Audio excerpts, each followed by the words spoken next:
वहीं समझौता नहीं हुआ प्रोग्राम।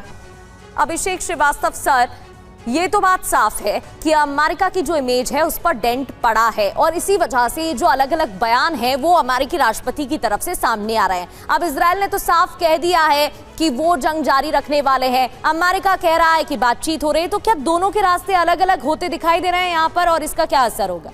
देखिए, युद्ध के शुरुआत से ही दोनों के ऑब्जेक्टिव अलग थे, तो दोनों के रास्ते बिल्कुल अलग हैं। अमेरिका अपने आप को वापस ले जाना चाहता है क्योंकि अमेरिका अपने प्रॉक्सी इजराइल के थ्रू वॉर जारी रखेगा। इजराइल को फंडिंग या इजराइल को जो मिसाइल्स मिलेगी वो तो अमेरिका से ही मिलेगी।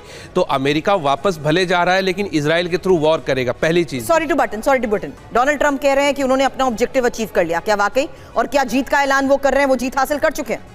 देखिए, उनका जो ऑब्जेक्टिव था वो रिजीम चेंज का था। रिजीम चेंज तो हुआ नहीं, तो उनके ऑब्जेक्टिव कहां हासिल हुए? जो ईरानियन जनता से उनकी प्रॉमिस थी कि हम रिजीम चेंज करके वहां एक दूसरी सरकार स्थापित करेंगे, तो उनकी जो ऑब्जेक्टिव है वो बिल्कुल हासिल नहीं हुई है।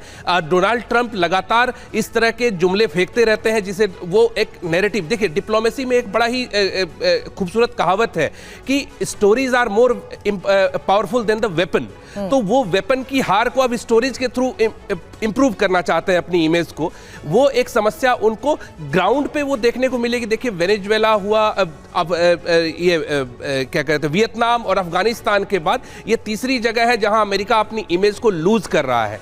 और आप ये भी देखिए कि जो ईरान है, ईरान जो जिस मजबूती से अमेरिका के खिलाफ लड़ा है, ये दिखाता है कि पूरे रीजनल सिक्योरिटी आर्किटेक्चर में एक बड़ा बदलाव होगा।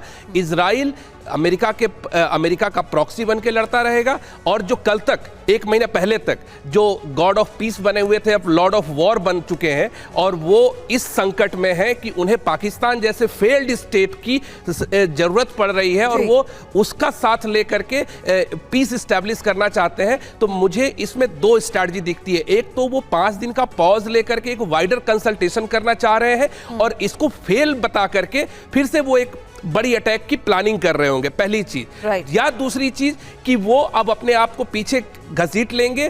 ईरानियन जनता से जो उनकी प्रॉमिस थी वो धरी की धरी रह गई और इजराइल का जो एक वाइडर प्लान है मिडिल ईस्ट को हमेशा मतलब जो ग्रेटर इजराइल का, वो उसका जारी रहेगा।